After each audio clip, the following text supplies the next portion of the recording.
Bueno, ahora vamos a hablar del criterio de la primera derivada.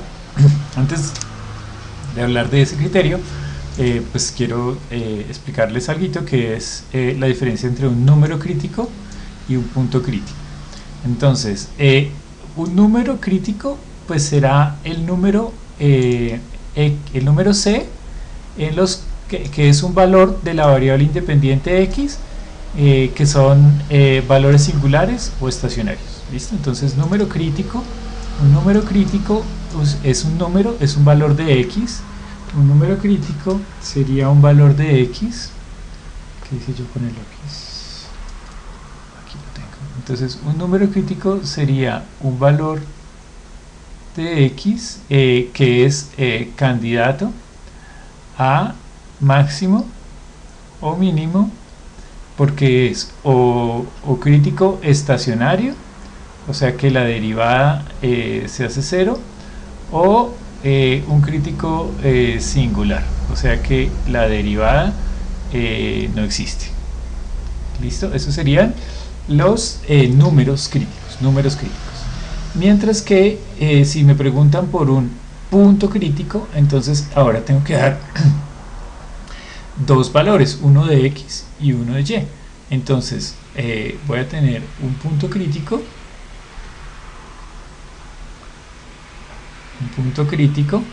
entonces si le preguntan un punto crítico, entonces tienen que dar no solo el valor de x, que sería el c, sino además decir cuál es el valor que toma la función en ese c.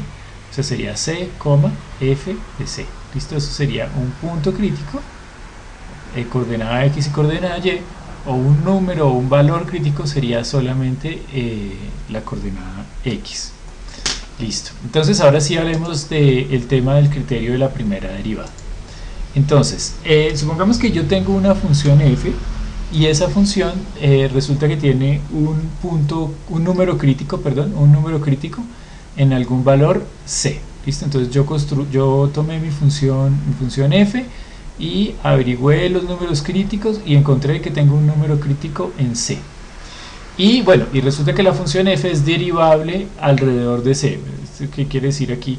Es derivable en un intervalo que contiene a c, exceptuando tal vez a c, quiere decir que cerquita de c la función es derivable. Entonces, podemos decir lo siguiente. Entonces, miren lo siguiente. Si resulta que la función f, si resulta que la derivada de la derivada es positiva para los valores de x que son menores que c, y eso quiere decir que entonces la función es creciente para los valores menores que c. ¿Listo?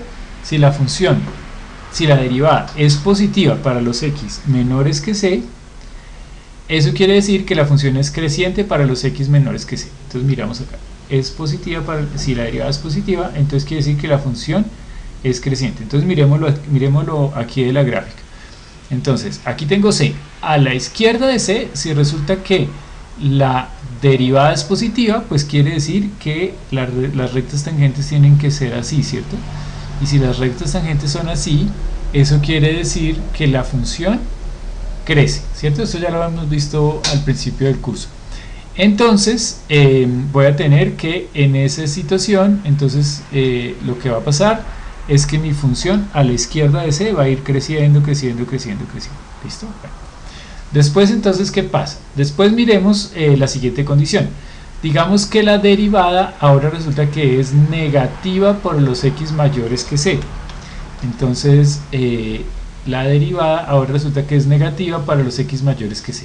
Entonces, ahora estoy parado aquí en c, y si ahora me corro hacia la derecha, la derivada resulta que es negativa. Entonces miren, aquí la derivada es negativa, la derivada es negativa, la derivada es negativa.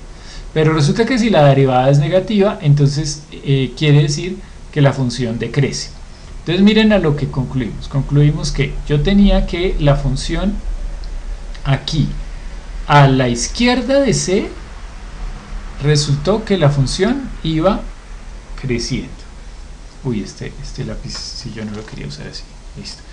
Entonces, a la izquierda de c la función era creciendo. En c tengo mi candidato, mi punto crítico. En c puede que sea máximo o mínimo. Y luego a la derecha de c va decreciendo. Entonces, en esa condición, pues resulta ser que voy a tener un máximo. ¿Listo? Entonces, si se cumple que la derivada es positiva para los x menores que c y negativa para los x mayores que c, entonces resulta que en c voy a tener un máximo. ¿Listo? Ahora pensemos en la situación opuesta. Entonces, ¿qué pasa si ahora resulta que para los valores menores que c la derivada es negativa? Entonces, si la derivada es negativa, pues entonces, como ya lo hemos visto, quiere decir que la función va decreciendo. ¿Listo? Luego, en c tengo mi punto crítico. Y ahora resulta que a la derecha de c, la derivada va a ser positiva. Entonces, si la derivada aquí es positiva, pues entonces la función tiene que ir creciendo. ¿Listo?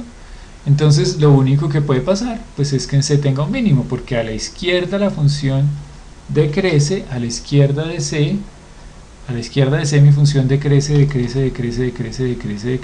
En c tengo posible máximo y mínimo, y luego a la derecha de c crece. Entonces, en esta situación decimos que tenemos un mínimo. ¿Listo? Y finalmente puede pasar que no cambie de signo la derivada. Entonces, miren acá. Aquí la derivada, por ejemplo, no cambió de signo porque a la izquierda de c era positiva, entonces la función iba creciendo. Luego en c tengo mi número crítico y luego a la derecha de c vuelve a ser positivo. Entonces no tengo ni máximo ni mínimo, porque si me voy por este lado la función toma valores más chiquitos, y si ahora resulta que si me voy por este lado la función toma valores más grandes. Entonces eso quiere decir que en c no tengo ni máximo ni mínimo. ¿Listo? Entonces ese sería el criterio de la primera derivada.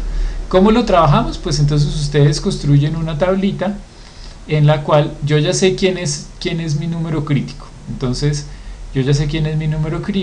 entonces ahora yo pongo aquí valores de x y aquí valores de la derivada. Entonces yo ya sé que voy a tener mi número crítico. Entonces me pregunto por qué pasa a la izquierda del número crítico y a la derecha del número crítico, pero con el signo de la derivada. Simplemente aquí me pregunto cuál es el signo de la derivada, y lo mismo acá, me pregunto aquí cuál es el signo de la derivada. Eso es diferente de lo que habíamos hecho antes, porque antes lo que habíamos dicho era que yo ya sabía cuál era mi valor crítico, y entonces yo decía x, yo por aquí tenía mi valor crítico, y antes trabajamos con la función. Entonces teníamos que evaluar la función aquí, la función a la izquierda de c y la función a la derecha de c. En este criterio solo tenemos que evaluar la derivada en dos puntos, a la izquierda y a la derecha, mientras que en la definición original teníamos que evaluar la función en tres números, a la izquierda, en c y a la derecha. Listo.